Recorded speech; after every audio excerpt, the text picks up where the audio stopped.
नमस्कार, आप जुड़ चुके हैं श्री न्यूज के साथ। मैं हूं रूहानी। Chamber of commerce and industry कहीं ना कहीं व्यापारियों का अगर हम कहें विश्वास जीतती आई है, लेकिन बहुत से ऐसे व्यापारी वर्ग के लोग मेरे साथ पहले भी मौजूद थे और आज भी एक व्यक्ति मौजूद है जो सीधे तौर पर ये कह रहे हैं कि आखिरकार हमारे अधिकारों का हनन कैसे हो रहा है, किस तरह से हमारे अधिकारों से हमें वंचित रखा जा रहा है और हम वोट कास्ट करना चाहते हैं, भागीदारी लेना चाहते हैं और तमाम व्यापारियों के लिए काम भी करना चाहते हैं, एक नुमाइंदा चुनना चाहते हैं जो प्रतिनिधित्व कर सके। लेकिन सवाल यही है कि आखिरकार वंचित क्यों रखा जाए। तकरीबन 400 से भी ज्यादा मेंबर्स जो थे उनको वोटिंग के लिए यहाँ पर बिल्कुल भी राइट नहीं दिया जा रहा है। मेरे से रमन सूरी जिनसे बात करेंगे।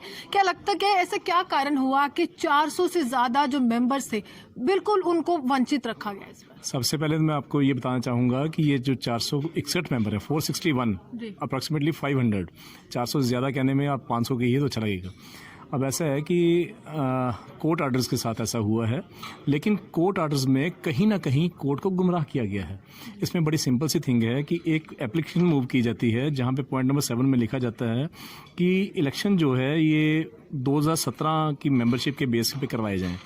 अब इस एप्लीकेशन के बजाय एक एप्लीकेशन दूसरी दी जा सकती थी कि आप 2017 के बाद की जो प्रक्रिया है वो हमें लगता है कि वो गलत प्रक्रिया है, ले उसको ठीक करने के लिए जो 461 मेंबर्स बचे हैं उनकी स्क्रूटनी की जाए, उनको स्क्रूटनाइज किया जाए। स्क्रूटनाइज किए जाने के बाद उनको देखा जाए क्या वो सही हैं, क्या उनको डॉक्यूमेंट्स कंप्लीट हैं। कोर्ट से ऐसी डायरेक्शन लेने की बजाय वो डायरेक्शन ली जाती तो वो ज़्यादा अच्छा था।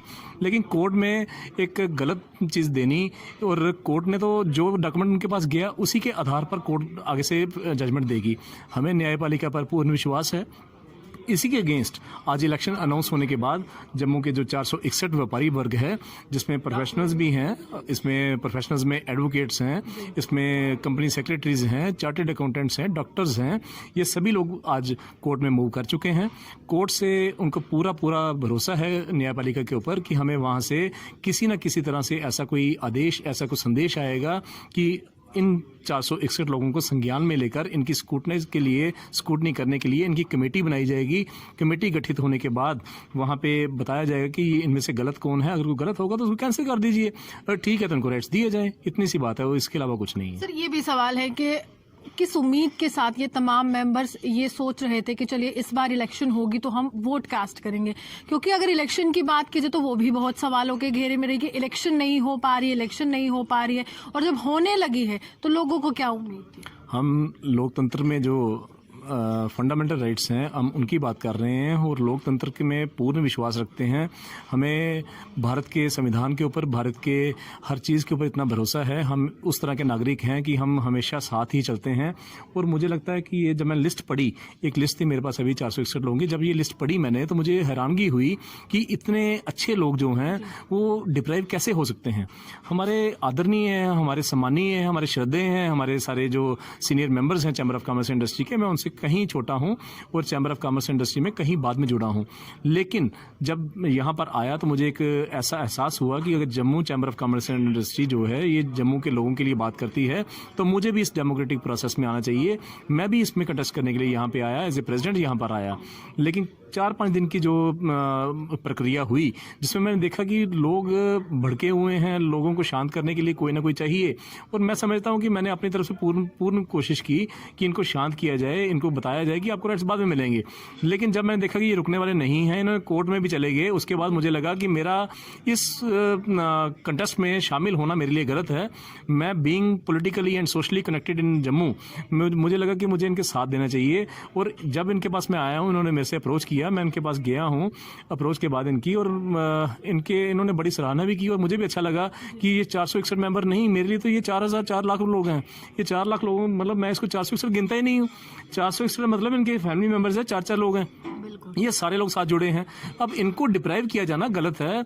इनको हक मिल सकता है। हमारे जो रिसीवर साहब अपॉइंट हुए हैं यहाँ पर, वो हमारे ऑनरेबल हैं यहाँ पर, और जम्मू के लोग उनको बड़ी श्रद्धा और बड़े प्यार से बुलाते हैं।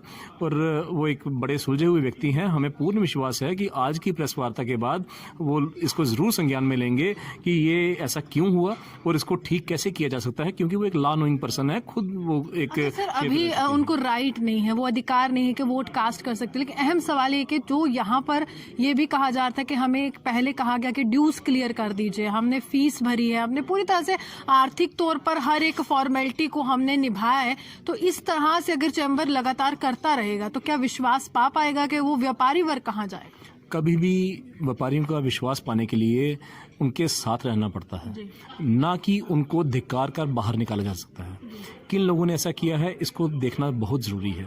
मैंने आउटगोइंग ऑफिस बीरर जो हैं उनमें से प्रेसिडेंट से भी बात की, सीनियर वाइस प्रेसिडेंट से भी बात की। जब उनसे मैंने पूछा कि आपने इनको राइट्स दिए थे, तो वो कहते हैं हाँ हमने दिए थे। इवन कि जो हमारे आउटगोइंग प्रेसिडेंट हैं, जब उनसे मैंने पूछा तो उन्होंने कहा कि मैंने कोर्ट में एप्लीकेशन मूव की है कि आप इनको राइट्स भी दीजिए और इलेक्शन जल्द से जल्द कंडक्ट भी करवाइए। लेकिन साथ ही साथ जब मैं दूसरी एप्लीकेशन देखता हूँ जो हमारे जिन्होंने कोर्ट में केस किया था, जब उनकी एप्लीकेशन देखता हूँ तो मैं हैरान हो जाता हूँ देख के कि उसमें लिखा है 2017 के बाद के मुताबिक इलेक्शन करवाए जाएं। दोनों एप्लीकेशंस को देखने के बाद मुझे ऐसा महसूस हुआ कि आउटगोइंग टीम चाहती थी कि इनको राइट्स दिए जाएं और आने वाली जो टीम्स नहीं आ रही हैं या जो कोशिश कर रही हैं कि हम इलेक्शन कंटेस्ट करके जीत जाएंगे, अब जीतेंगे या नहीं ये तो समय बताएगा। क्योंकि 400 मैं पहले बताया 461 लोग जो हैं, 461 नहीं है हमारे लिए, वो 4 लाख लोग हैं। और जब इन लोगों की भावनाएं जो हैं वो दिक्कत आई है उनमें, तो मुझे नहीं लगता कि जम्मू की जनता उनको स्वीकार करेगी।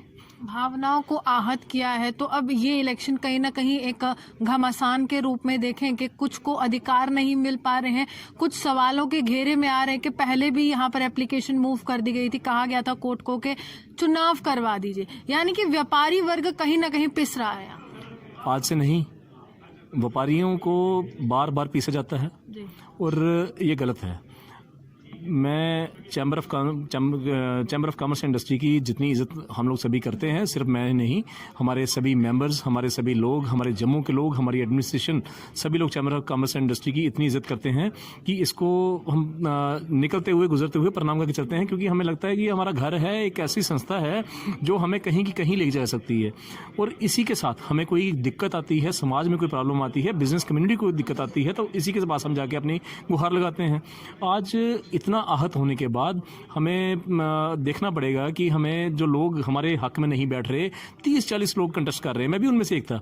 अगर मैं इनके साथ बैठ सकता हूं या इन्होंने मुझे अप्रोच किया तो इन्होंने बाकियों को भी जरूर अप्रोच किया होगा।